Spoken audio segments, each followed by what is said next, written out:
ഇതേ ഗണത്തിൽപ്പെടുന്നതാണ്. ഈ സാമ്പത്തിക വർഷത്തിൻ്റെ അവസാന പാദത്തിലേക്ക് വായ്പയെടുക്കുന്നതിനായി 12,516 കോടി രൂപയ്ക്കാണ് അപേക്ഷ നൽകിയത്. പക്ഷേ അതിൽ നിന്നും വെറും 5,636 കോടി രൂപയ്ക്ക് മാത്രമാണ് കേന്ദ്രം അനുമതി നൽകിയത്.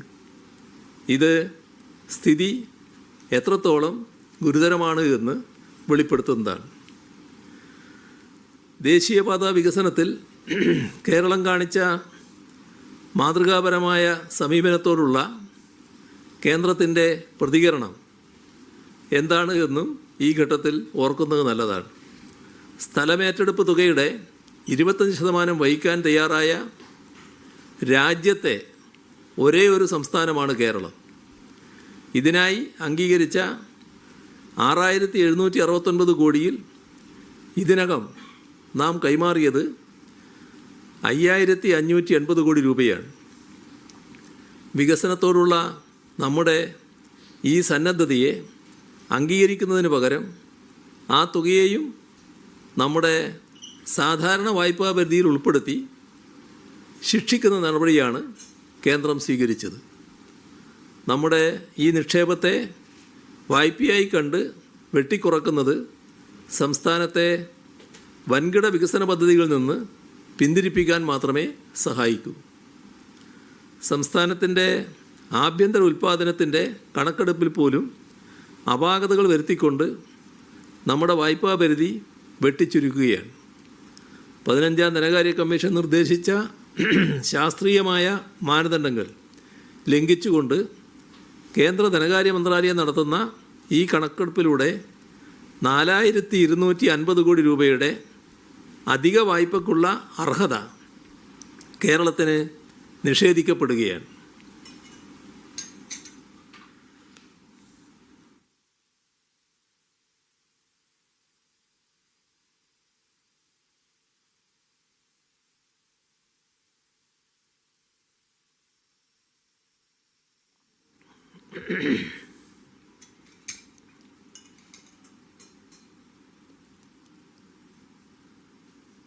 പതിനഞ്ചാം ധനകാര്യ കമ്മീഷൻ ശുപാർശ ചെയ്ത രീതിശാസ്ത്രം പ്രകാരം കേരളത്തിൻ്റെ NBC നെറ്റ് ബോറോയിങ് സീലിംഗ് 44,126 കോടി രൂപയാണ്.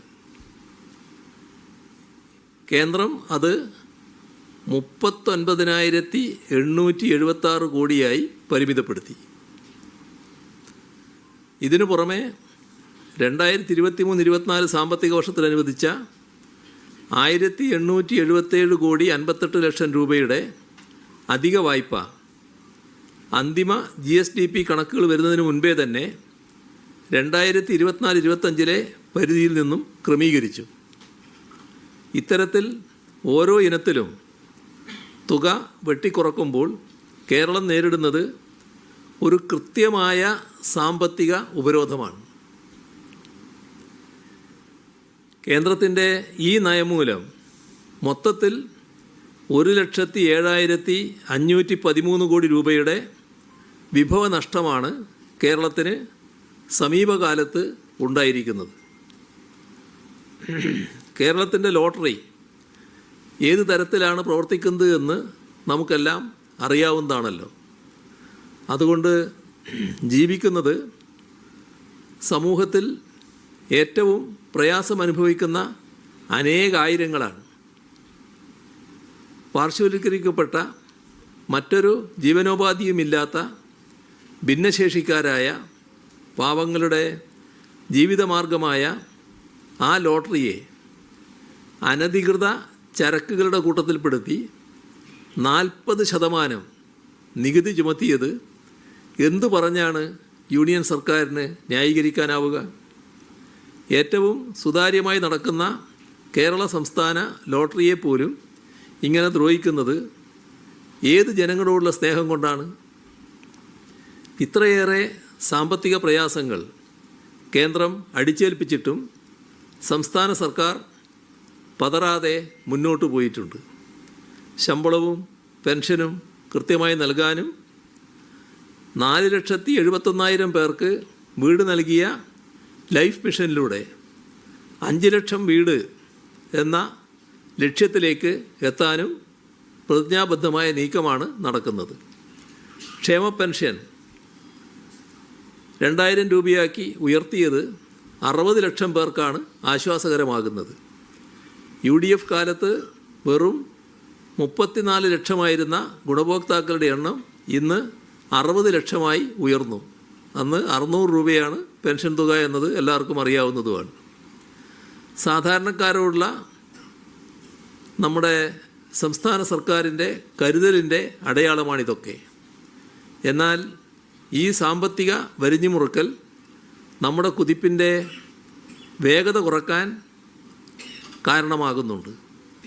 അർഹമായ പണം കേന്ദ്രം തടഞ്ഞു വെക്കുന്നത് മൂലം നമ്മുടെ ആശുപത്രികൾ, സ്കൂളുകൾ, ഇതിലെല്ലാമുള്ള വികസന പ്രവർത്തനങ്ങൾക്കും റോഡ് നവീകരണത്തിനുമെല്ലാം തടസ്സങ്ങൾ സൃഷ്ടിക്കപ്പെടുകയാണ്. ഈ അനീതിക്കെതിരെ കേരളത്തിൻ്റെ ശബ്ദം ഒന്നിച്ച് ഉയരേണ്ടതുണ്ട്. പക്ഷേ നിർഭാഗ്യകരമായ അവസ്ഥയാണ്, സംസ്ഥാനത്തിൻ്റെ വികസനത്തെ തകർക്കാൻ കേന്ദ്രം നടത്തുന്ന ഈ നീക്കങ്ങളെ തുറന്നു കാട്ടാൻ സമീപനം സ്വീകരിക്കുകയല്ല പ്രതിപക്ഷം ചെയ്യുന്നത്.